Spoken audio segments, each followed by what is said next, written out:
مبشرين ومنذرين وأنزل معهم الكتاب بالحق ليرصدوا الناس إلى سبيل الهدى ويخرجهم من الظلمات إلى النور وأشهد أن لا إله إلا الله وحده لا شريك له وأشهد أن سيدنا محمدا عبده ورسوله الذي بعث في الأميين رسولا منهم يتلو عليهم آياته ويزكيهم ويعلمهم الكتاب بالحكمة وإن كانوا من قبل لفي ضلال مبين. اللهم صل وسلم على محمد وعلى آله وصحبه الداعين إلى سبيل ربهم وموعظة حسنة فرضي الله عنهم أجمعين. أما بعد فيا عباد الله أوصيكم ونفسي أولا بتقوى الله تعالى وطاعته.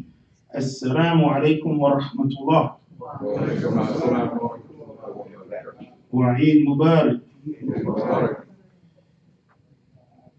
It's a beautiful day outside. Right? A beautiful time, wonderful weather. Alhamdulillah. Right? Fresh air to breathe. Alhamdulillah. A smile to smile with. Alhamdulillah, right? We should smile more, right? I have to tell myself that because I'm somebody that doesn't smile a lot. Right? And we should smile more, right? The Prophet sallallahu alaihi wasallam, he said that even a smile is charity. Right? So it's wonderful that Allah has given us this life and He has given us the Quran.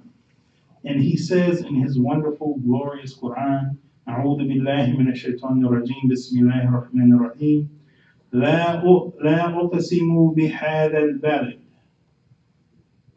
I do call to witness this city, right? This in particular talking about Mecca, right? وأنت حل بهذا البلد. That you are a free man in this city, right? Talking to Muhammad the Prophet sallallahu alaihi wasallam, right? Right, with this revelation, right? And we all strive for that same freedom that was given to him, right? That same freedom, right? But he says, you are a free man in this city. وَوَالِدٌ وَمَا وَلَدَ. And the mystic ties of parent and child. لَقَدْ خَلَقْنَا الْإِنسَانَ فِي كَبَدٍ. That verily we have created man into toil and struggle, right? So he says, you are a free man, right? You're not even held down from the mystic ties between parent and child. And verily, but it's not going to be easy, right? It's going to be struggle. It's going to be difficult. There will be sacrifice in it, right? And we see during this time of year for us, right? We had our Hajjis have completed the Hajj. Right? And we've seen reports that they've had extra difficulty this year, right? Due to the weather, right? And that great sacrifice, right? But they completed that tradition honoring the traditions of Ibrahim alayhi salatu wassalam, right? Who, as a young boy, separated and gave and earned that freedom, right? He grew up in the house, right? Raised by the idol maker, right? And you have to understand. See, they had to show American Idol, right? Take a clue from there, right? American Idol, right? Idol people, things that people idolize. Those are the ones who have some of the most influence in society. Those are the ones who gain the most wealth in society, right? So this guy and the ones behind the scenes, they make more than them, right? So this guy, his father was an idol maker, right? He had a wealthy profession, right? And we have in the Quran where it says that when he, I have a lot of notes here, so I'm going to skip a lot of the Arabic. I try to stay short, right? But he says when he spoke upon his father, he says, "Oh my father, why do you worship something that neither hears nor sees, and can be of no avail whatever to you? He said, "O my father, behold, there has indeed come to me of knowledge such as has never come unto you. Follow me, then I shall guide you unto a perfect way." Right? See, we have Islam, right? We have the truth, right? So we can look at this and say, oh, it's easy for us to say, oh yeah, we'll follow you, right? But if you raise your child in a certain way, and then they come and tell you, no, that's wrong, follow me, that's not easy to chew, right? He said, "Oh, my father, do not worship Shaitan, for verily Shaitan is a rebel against the most gracious." Ar-Rahman, right? He said, "Oh, my father, I dread least a chastisement from the most gracious befall you, and then you will become close unto Shaitan." Right? So this is what Prophet Ibrahim alayhi salatu wasalam is saying to his father, inviting him, right, separating himself. And his father responds, "Do you dislike my gods? Oh, Ibrahim, indeed if you do not stop, I will certainly cause you to be stoned to death. Now, go away, be gone from me for good." And Ibrahim's reply, he said, "Peace be upon you. I shall ask my sustainer to forgive you, for behold, he has always been kind to me.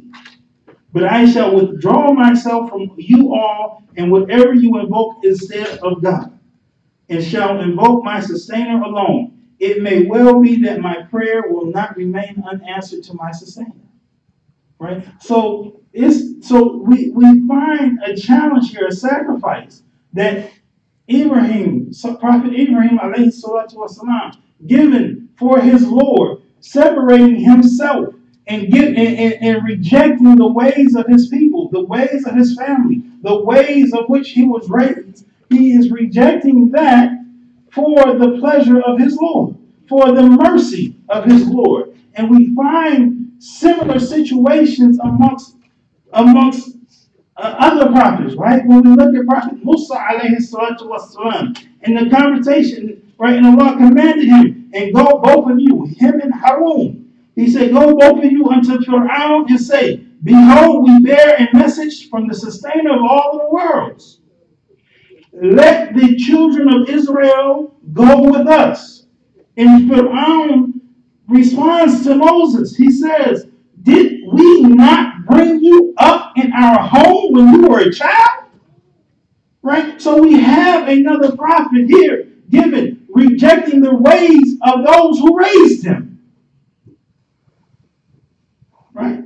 And did we not did you not spend among us the years of your life? Right? So we see this pattern here, and we can see the same pattern of Muhammad sallallahu alaihi wasallam, who was raised up. Yes, his father died before he was born, and his mother died when he was at the age of 7. But then he was moved into his grandfather's house, right? And he was moved into his grandfather Abdul Muttalib, and his grandfather was the leader of the clan. Right? The clan that was in charge of guarding the Kaaba, that housed the idols. Right? That's how they made their money. Right? So he was raised in that house, and then when he died, right, Abu Talib took over, and Muhammad was moved into his house. Right? So this is what so he had to reject the way of the house that he was raised in. Right? And then when he came, they came to Abu Talib. Talk to your nephew. Right? We'll give him wealth. We'll give him power and influence if he rejects the path that he's going. Right? And Abu Talib, like his father, the concerned man went to him. And what was his response? He said, "Were they to put the sun in my right hand and the moon in my lap. Never will I give up this fact. Right? For, for I am determined to carry on my duty toward God to the last moment of my life, even if that means losing my life. Right? So, why are they doing what now? And the mystic ties between parent and child. Right? The point I'm making here, you cannot hold a child responsible for the actions of his parents. Right? If that child rejects the wrong and the misguidance given to it, that child has to stand on his own 2 feet. Right? But it also goes the other way. Because when we look at the story of Yusuf and we look at his brothers, right, we do not hold Jacob responsible for the actions of his sons. Right? So there is a separation. But these are all stories showing us that sacrifices that many of us never have to face.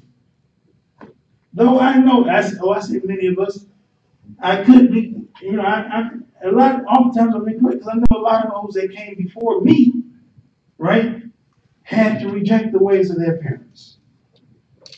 Right? But we all go seeking the mercy of Allah.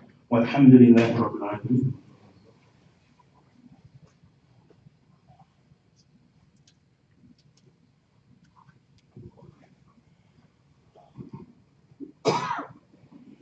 Alhamdulillah Rabbil Alameen. والصلاة والسلام على خير المرسلين محمد صلى الله عليه وسلم وعلى آله وصحبه أجمعين أما بعد. Sacrifice, right? That's the main thing that we get when we talk about Eid al-Adha, is sacrifice, right? That's the primary focus, right? Because of the sacrifices that Prophet Ibrahim alayhi salatu wasalam had to make, right? Even when we look at the sacrifice he made when he had to take his child Ismail and his wife, right, Hajra, to the desert, right, and his newly born son, and he brought her and her son Ismail while she was suckling him to a place near the Kaaba under a tree on the spot of Zamzam, at the highest place in the mosque. And during those days there was nobody in Mecca, nor was there any water. So he made them sit over there and placed near them a leather bag containing some dates and a small water skin containing some water, and set out homeward.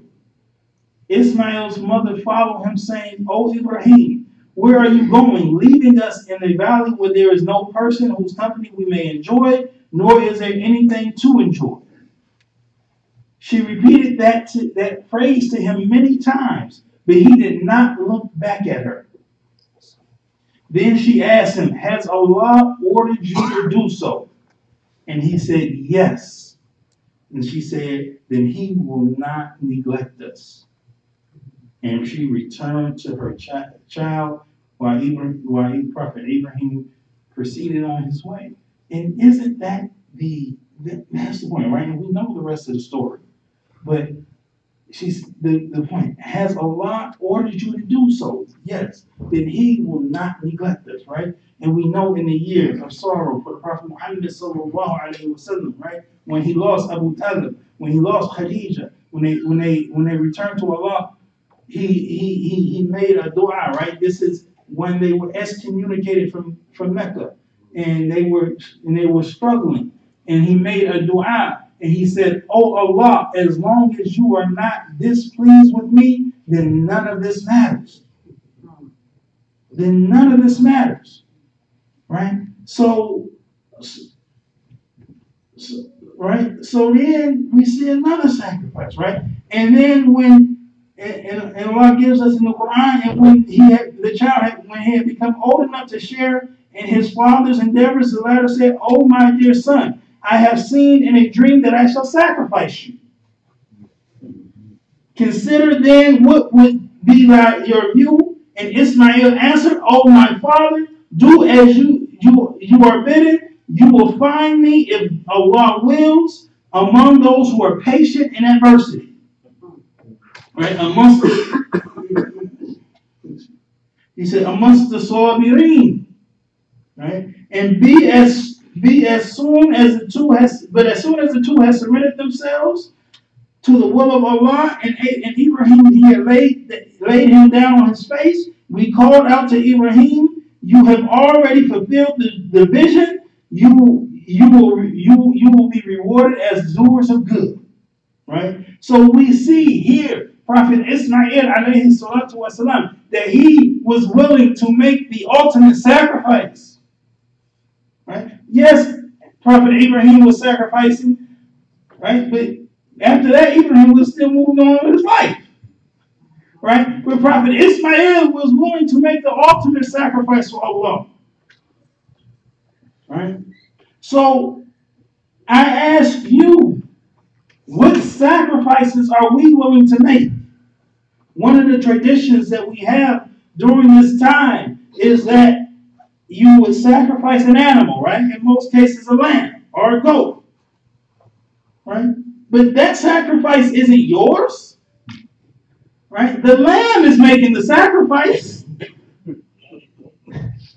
You're going to go home and be full and have a good dinner, right? But that lamb is the one making the sacrifice. But it's a symbol for us, right? As they say, the steak versus the egg, right? And they say the chicken was involved when he laid the egg. But the steak was committed, the cow was committed when he gave the steak. Right? So we have in our history, even when we look at our history in this community here in America, right? And we look at the history of our leadership, right? And we look at Imam W.D. Muhammad and the sacrifice that he made for this community, even when he was a nation of Islam, and he had to reject the ways of his father, right? And he was excommunicated, right? Not because of the bad reasons, right? As Imam Kasib Ahmed told a story one time when they were out selling Muhammad Speaks. And they were looking for one of the brothers that were with them, and they couldn't find him. And when they eventually found him, he said, "Oh, well, he was going to take his suspension because a woman answered the door, and he felt it was worth it." No, the Imam brought truth, and he was excommunicated because it went against the teachings of his father. Right? And even beyond that, somebody recently told me, they said, I forget who it was, but they said they went to Imam Muhammad. They said, from different countries. They said, "We know who you are. We know who you are, and we can give you plenty if you come and help us." But he did not reject his people. He stayed with his people, and he gave up plenty of wealth in order to stay here and help those who come up in a similar condition as he did. Right? So, where is the sacrifice that we make? Right? I was speaking to Brother Ahmed earlier this week, and he said, "Man, we're still looking for money to do the brother's restroom and the brother's woo station." And I'm like, I'm saying, we started this over a year ago, maybe 2 years ago. And we hardly have any funds raised yet. Where is the sacrifice that we are willing to make for the benefit of our own community? Right? We look at the companions of Rasulullah sallallahu alaihi wasallam. We look at Umar and Abu Bakr, right? And they often competed. As Allah says in the Quran, right? فَاسْتَبِقُوا خَيْرًا. Compete in all that is excellent. Right? And so he said, Umar, he said, the messenger of Allah, peace and blessings be upon him, ordered us to give charity at a time that I possessed some wealth. I said to myself, today I will outdo Abu Bakr. Right? Because Abu Bakr was always getting more than him. So he said, I'm gonna outdo Abu Bakr today. He said, if ever there was a day to outdo him, he said, I went with half of my wealth to the Prophet. And the Prophet asked him, well, what did you leave for your family? He said, I left them the other half. Right? The same amount. Then Abu Bakr comes. Right? It's competition. Abu Bakr comes and he says, I give you everything I have. And the Prophet asked him, well, what have you left for your family? And the Prophet said, Abu Bakr said, I left them Allah and His Messenger. Right? Isn't that what Prophet Ibrahim left Hajar and Ismail? He left them Allah and His Messenger. Right? And they developed the society of Mecca around this. Right? So Abu Bakr said, I left them Allah and His Messenger. So Umar said, by Allah, I will never do better than Abu Bakr. Right? Allah says in the Quran that the parable of those who spend their possessions for the sake of Allah is that of a grain out of which grows 7 ears. And in every ear grows 100 grains. For Allah grants manifold increase upon whom He wills, and Allah is infinite and all-knowing. Right? So that's a 7. You invest, you give in the way of Allah. It's like getting it back 700 times. Let's put it in today's dollars, right? That's like I tell you, look here, brother, give me $1,000, and then I'll give you back 700,000. Huh? Prophet Muhammad sallallahu alaihi wasallam, he said that charity does not decrease in your wealth. Right? He says that charity does not decrease your wealth. So I ask you, how important is it that we beautify this masjid? And how much can you sacrifice on it? Because you often go into the masjid and you say, oh man, that's a nice looking musalla, right? We come in here, we worry about how the carpet looks, we worry about whether or not the walls are painted, right? Because we worry about how clean it is, because we want a nice, clean looking area that we can make our salat.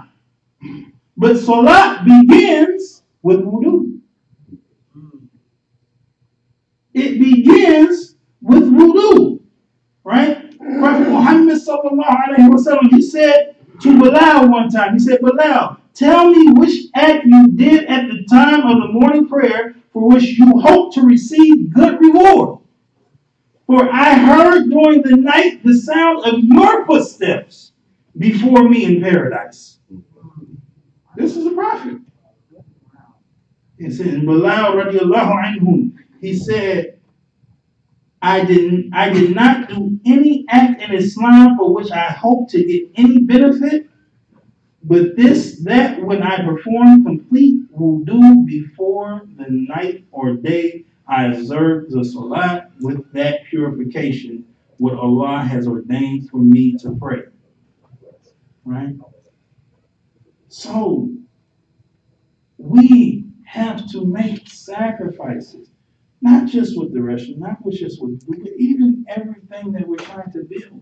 But that was the topic of this. That was the topic we had the conversation earlier this week. It's like we've been trying to raise funds for this project for so long, and do we care how the masjid looks, how the restroom looks? Right? You can go to some masjids and you go into the wudu station and it's so immaculate it makes you feel proud. Say, man, let me make wudu. You may be in wudu already. You just want to make wudu again because the way the wudu stations look. Say, I'm going to wudu in there. Right? But then you can go some places and you be afraid to walk through the door because of how filthy it looks. Right? So we have to be willing to make those sacrifices for the pleasure of Allah. One way or another, we're going to make the sacrifice. It's a part of nature. Right? Either we make the sacrifice in order to obtain Jannah, right? Tujahiduna fi sabilillah, right? And strive and struggle in the way of Allah. Bi amwalikum, right? With your wealth, wa anfusikum, in your soul, right? We make that sacrifice, or we sacrifice and give up the Jannah for this world, for our own personal and selfish development in this world. The question is, what sacrifice will we make? Right? Allah says, never will you attain true piety unless you spend on others what you cherish yourselves. Think about that. Never will you obtain true piety until you spend on others what you cherish yourselves. Not just what you don't care, but what you cherish yourselves. And whatever you spend, verily Allah has full knowledge of it all. ربنا آتنا في الدنيا حسنة وفي الآخرة حسنة وقنا عذاب النار ربنا لا تزغ قلوبنا بعد إذ هديتنا وهب لنا من لدنك رحمة إنك أنت الوهاب لا إله إلا الله وحده لا شريك له له الملك وله الحمد ويحيي ويميت بيده الخير وهو على كل شيء قدير رب زدني علما والحمد لله رب العالمين أقم الصلاة تكبير الله أكبر الله أكبر الله أكبر أشهد أن لا إله إلا الله أشهد أن محمدا رسول الله حي على الصلاة حي على الفلاح قد قامت الصلاة قد قامت الصلاة الله أكبر الله أكبر لا إله إلا الله استووا واعتدوا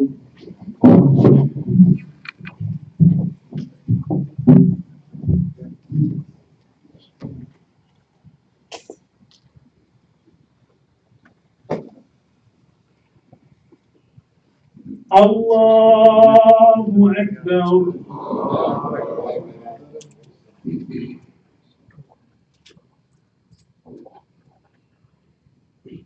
بسم الله الرحمن الرحيم الحمد لله رب العالمين الرحمن الرحيم مالك يوم الدين إياك نعبد وإياك نستعين اهدنا الصراط المستقيم صراط الذين أنعمت عليهم غير المغضوب عليهم ولا الضالين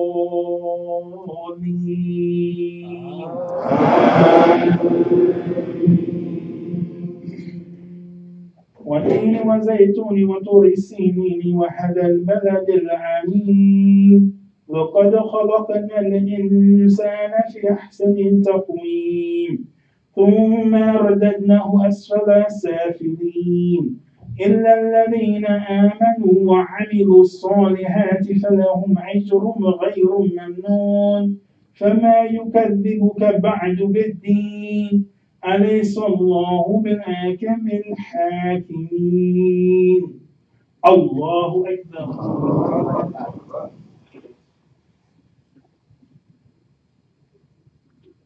سمع الله لمن حمده الله أكبر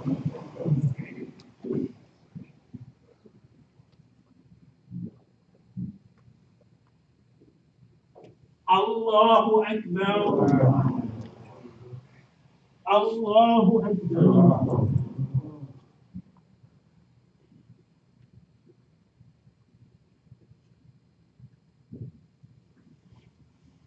الله أكبر بسم الله الرحمن الرحيم الحمد لله رب العالمين الرحمن الرحيم مالك يوم الدين إياك نعبد وإياك نستعين اهدنا الصراط المستقيم صراط الذين أنعمت عليهم غير المغضوب عليهم ولا الضالين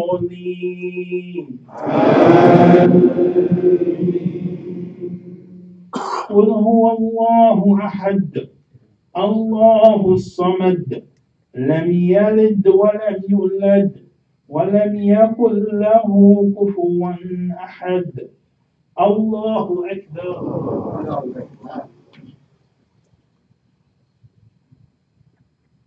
سمع الله لمن حمده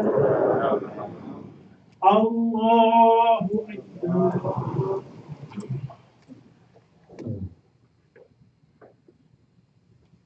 الله أكبر الله أكبر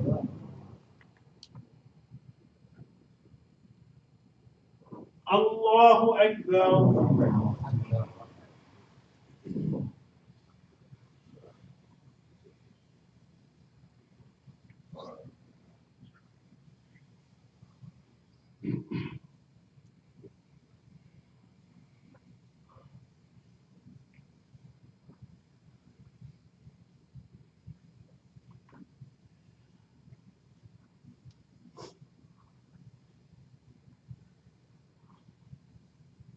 السلام عليكم ورحمة الله السلام عليكم ورحمة الله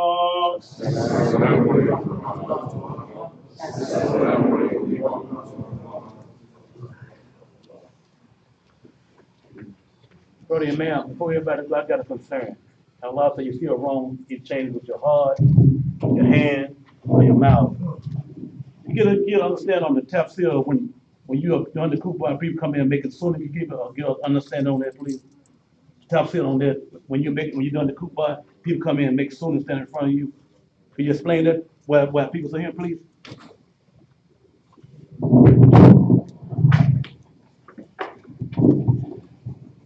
No, it's the masjid policy or the masjid guidance that when you come into the masjid in the middle of the khutbah, if you want to make your sunnah rakats, you go to the side over here as opposed to stepping in front of people and making the sunnah, so just go to the side over by the book.